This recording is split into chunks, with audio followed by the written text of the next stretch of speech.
And I'm really thrilled to be joined today by Ashik Siddique, who is a national co-chair of DSA. Thank you so much for joining us. It's so good to be here. Thanks for having me. Yeah, I mean, so, there's a lot I want to actually get, to talk to you about. And we're really excited to have you on here and sort of talk about DSA and the response to the election. First and foremost, I mean, what is the kind of response and lesson that you find yourself taking from this most recent election? Yeah, I mean, to me, it really confirms a lot of the theory of change that many of us have had for socialists, as socialists for the better part of the past decade. Like I myself got involved in organizing on the left a few years before the Bernie Sanders campaign in 2016 through climate organizing. And I was at Occupy Wall Street. I had a trajectory similar to a lot of other millennials who are politicized on the left over the past decade. But through the Bernie campaign, it was really very clear that the Democratic establishment was both unable to challenge the rise of the far right and fascism in this country. And we knew at the time that Bernie would have won. Like they had to work very hard to stop him against Hillary Clinton. And then again in 2020, when the establishment just consolidated around Biden to prevent Bernie. And then, they eked out a victory in 2020, but it was pretty thin, as we see 4 years later. Like Kamala Harris's loss is for all the reasons that people identified 8 years ago, that the Democratic establishment was becoming more and more aloof from and even hostile to working class people. And this cuts across racial lines. It cuts across all kinds of demographic lines, and it just shows that the Democratic parties, the leadership's catering to the business class, to corporations, to billionaires, who might have more of the similar kinds of social values that they say they reflect. They support gay marriage. They want more people of color and queer people in leadership in government and in institutions of power. But that politics of representation really only goes so far. And the election results show that, where people of every demographic either didn't vote or voted for Trump. And this shows a long-term de-alignment of the working class, of the multiracial working class from the Democratic Party that they just don't have an answer to. So this really confirms what many of us on the left have been thinking and feeling and organizing around, that we need to form, the working class, which is very disorganized, has been historically disorganized for many decades. And there are lots of reasons for that, including the weakening of the labor movement. But it's our task to reconsolidate that and to build a new working class formation across organizations, and that's what DSA is part of. And even though it's a dark time, it's going to be scary to see what a newly empowered Trump administration does. But it's a big opportunity for us on the left to keep building in the ways that we have been very successfully all over the country. Well, let's, I want to talk a little bit about the strategy in a second, but just, for me and for our listeners, I mean, what has the early response been? I mean, has it been similar to the first Trump election where there's been a significant growth in membership in the organization? We are seeing significant growth in the past month. I think since election day, we have almost 6,000 people who've joined DSA just in the past month. And we're expecting similar growth over the next couple of months, around the time of Trump's inauguration. That's when a lot of people joined in 2017, like myself included. I joined in January of 2017, when it just really hit me very hard that the Trump administration was now coming in, and nobody was prepared for that. So, it's not as much as joined in 2016. The DSA grew very, very quickly from an organization of maybe 5,000 people in 2015 to something like 90,000 at the peak by 2020. So we were able to organize a lot more to capitalize off of the Bernie Sanders campaign, and then that really having a flagship socialist at the top that we were orienting to, I think gave us a lot of momentum. But the past few years have been a challenging time for the left, especially for the pandemic. So, the growth isn't as huge, but we are growing. I think a lot of people are newly very disillusioned and ready to do something, seeing the Democratic failure here. And I also can't imagine that it's not like a lot of other kind of just left media or left organizations where a lot of people who've been sort of maybe checked out over the past couple of years have re-engaged too. So it's not just like a question of like raw numbers in terms of like momentum here. But I mean, so let's talk a little bit about what's up ahead, because is like, how can we, take advantage of this moment to try and build a sustained movement, particularly when, the left is not in power in any kind of meaningful way? Yeah, I think this is so DSA has been organizing around a bunch of key priorities over the past couple of years, a few of which I think we're definitely ready to double down on. There are other things like migrant rights and trans rights, especially, where we want to really expand efforts and campaign in ways that counter the ways that the far right is really aggressively scapegoating those populations, but also against the Democrats' failure to defend. Democrats have really reinforced a lot of the scapegoating of immigrants. Hmm. They've backed down from, really assertively backing trans and queer people. So those are things that our members take very seriously. But some of our core priorities don't really change. We're still building an electoral program all over the country, around like many of our chapters have been building, their own little electoral machines, electing open socialists, campaigning pretty assertively on universal program. Once they're in power, they're able to work with DSA chapters to establish, mutual organizing programs and priorities that they're able to use to be pretty antagonistic to the establishment, whether they're Republicans or Democrats in power.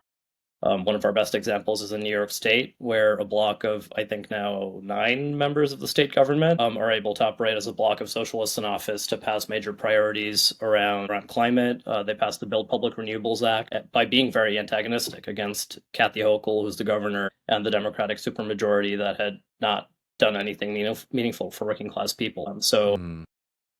our campaigns are getting more sophisticated. It's not just that we're showing up to, advocate for nice things and hope that people in government are responsive. We're able to put together whole campaigns to advance priorities like as socialists, to work with labor unions, to work with community groups that have aligned vision, to organize for the programs we want, and then just show up and make life miserable for the Democrats or Republicans who oppose it.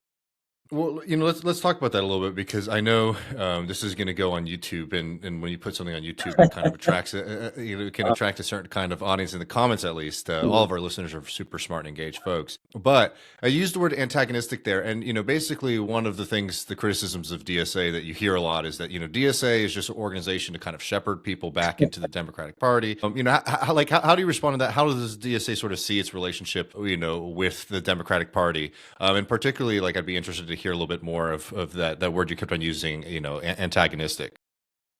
Yeah, I think I'll use the New York block as an example. It's just one chapter out of almost 200, but it's our largest chapter, and they have the most developed electoral program. Just seeing how they operate, they're running on the Democratic ballot line. I think we see the ballot line question as different from the building a party question. I think Hmm. probably DSA members want to build Could an you just talk about, like, the ballot line question? Because, again, like, yeah. because people, like, when they also they like, some people, I think, can be confused about, like, what, like, running on a Democratic Party ballot means, even for that candidate too, right?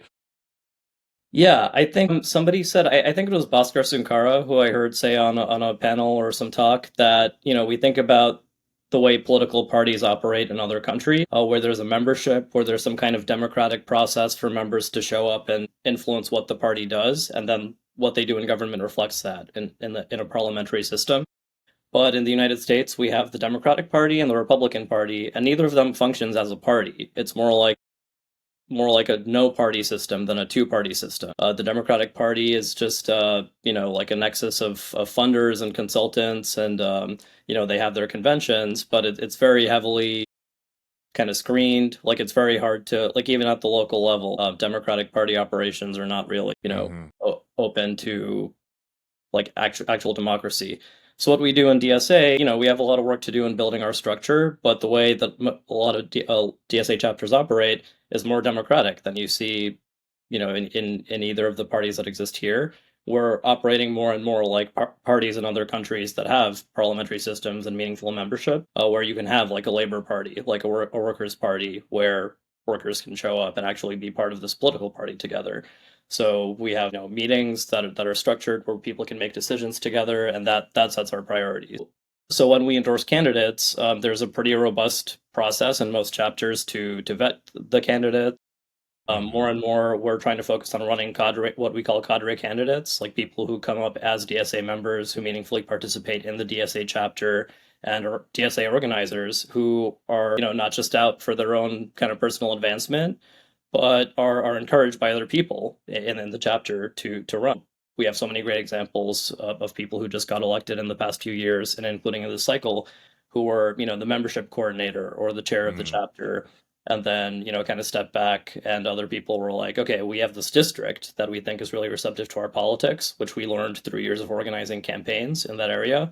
It has a demographic composition that is working class, that has particular sectors of workers represented, and we think you would be a good candidate because you have campaigned in this way, you're familiar with the territory, so we're going to help set up based on our collective processes that we've developed. We have a great field operation, like DSA canvassers go extremely hard, but we're not just like a free volunteer labor pool for candidates. When mhm, we endorse mhm. somebody, we want it to be really worth our while, and we want to have trust that they're really going to follow through on what our members care about, what working class people care about. So when we use the Democratic ballot line, which still is a reality in most places, like we are running to win. So when we run independent candidates, it's because it's possible to do that, where the ballot line question is not as important. So, for example, in I think Portland, Oregon, recently, we elected two city council members where the Democratic ballot line was not like a precondition in a primary. It's an Mhm. open election. I may be getting the details wrong about Portland, but there are examples like that, like in Seattle, Mhm. for example, where Kashama Sawant, who ran as a socialist alternative candidate, but the Democratic Party ballot line was not as important, or Hmm. like Washington D.C. Yeah, Yeah, or like Robin Walmsley, who we've had on the program a lot in exactly. Minneapolis. That's a great No, no, example. Yeah. and so I mean, I have to ask you a question though, because I look, and I'm not saying that it's not happening. Like here in Austin, there's a very exciting runoff going on with Mike That's Siegel, right. Yeah. DSA endorsed. But on those top kind of like federal congressional runs, it seems like this cycle was a little slower. So I'm just curious, what the thinking is there, or what the hope might for the next couple of cycles when it comes to getting congressional representation. Yeah, I mean, that really shows, especially this cycle, where two of the DSA members who've been in Congress, Cori Bush and Jamal Bowman, were taken out, but it took many millions of dollars from AIPAC to take them out. So I think what that shows is that we don't yet have a strong enough base as the left, like as DSA, to defend people against that type of onslaught. But I would compare that to Rashida Tlaib, for example, who's a DSA member from Detroit, and she came up with much stronger roots in community organizing. She had a whole career in the state senate, I think, before running for Congress. So that was not primarily with DSA, but I think that reflects the kind of experience that we want to cultivate more through DSA, like by building the bench. So this is where our electoral focus for the past few years, for the past few electoral cycles, has been focused on state and local candidates primarily. The members of Congress that we've participated in getting elected, have been a nice perk, and I think it's helped build a lot of Hmm. chapters. Well, only four, actually three. The New York City DSA chapter, and Lower Hudson Valley as well was involved in Jamal Bowman's election. Detroit DSA in Rashida Tlaib's election, and St. Louis DSA in Cori Bush's election. And they all, I think, benefited from it, grew through that. But they also learned a lot about the limits of focusing on a higher office without having built the bench as much first. I mean, I didn't ask you to get all this, but like, what kind of numbers are we talking about for like local like elected officials associated with DSA? Just ballpark it if you don't have it, just for people who might not be familiar. Yeah, I don't have the exact number on Yeah, hand, yeah. but it was hundreds. I think somewhere between 200 and 300 is the number of people who have been elected as DSA members. Hmm. We started to try to make more of a distinction between DSA members who get elected and DSA endorsed Well, candidates. yeah. And then there's a difference between DSA endorsed at the chapter level versus the national level. So Hmm. we're a big national organization. It's pretty federated. Chapters are empowered to do a lot on their own. So a lot of the electoral campaigns happen at the chapter initiative. The national organization has a higher threshold for endorsing. Um, but yeah, as of our most recent broadest count, it's hundreds of elected officials all over the country. Cool, cool. So, one question I have since we have you here, that I think would be really helpful for folks too, and we don't have time to get into like the nitty gritty, but I think there can be some kind of confusion about like the structure of DSA in particular, right? So, there's chapters and there's national. I think most people understand that, but could you like, because you'll see things on Twitter, like even from like the news media, will be like DSA has done this or DSA has done that. I mean, could you give people a sense of like what the process is, and like, is there a constitution? Is there a set of principles? Like, when it says DSA believes this or thinks this, right? What could that mean in the first place?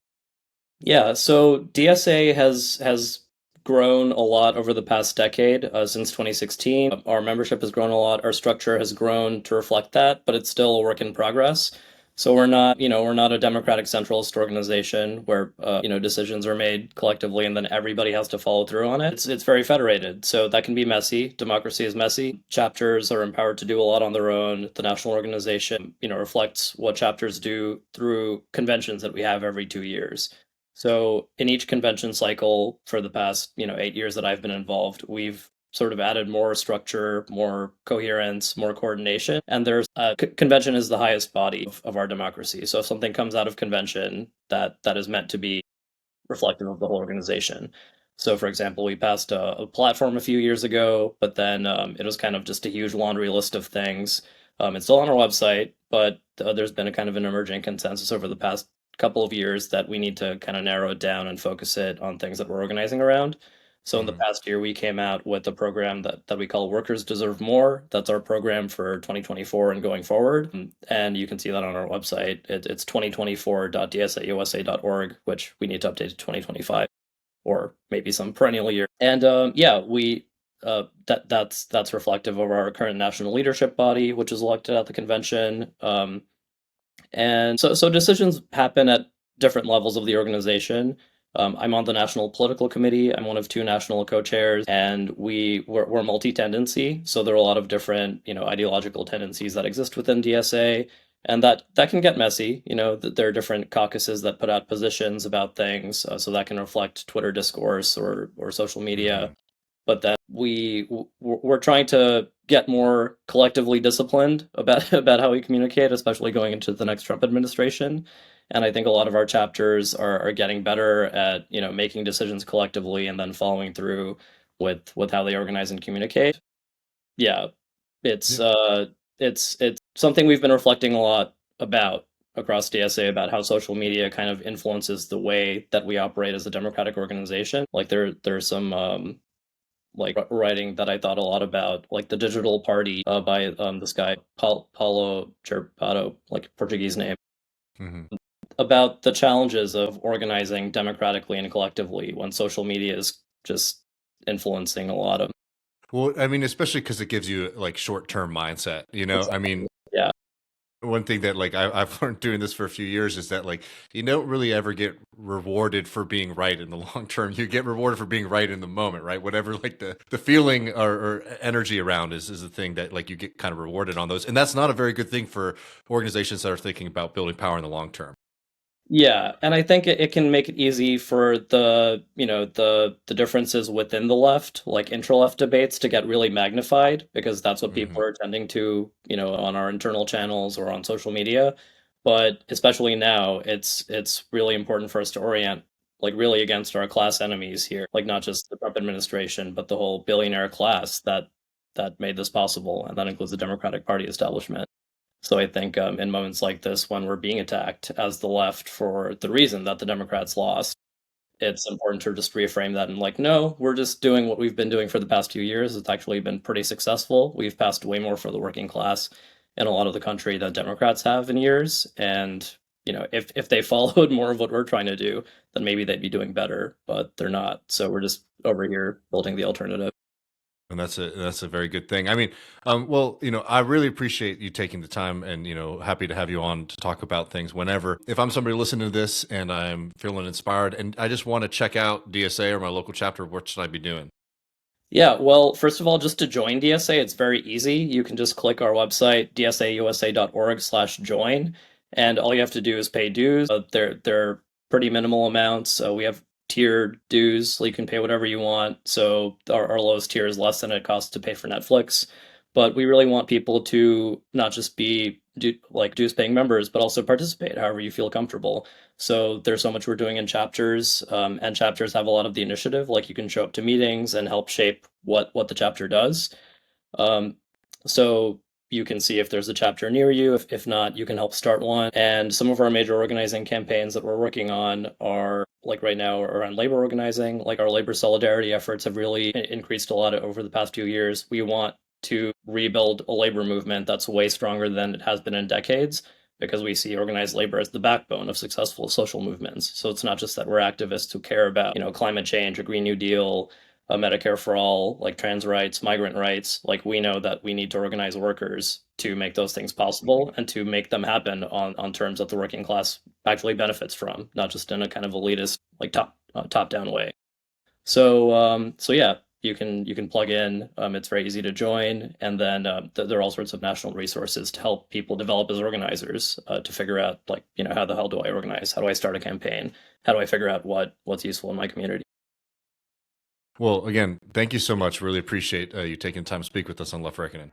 Yeah, thank you.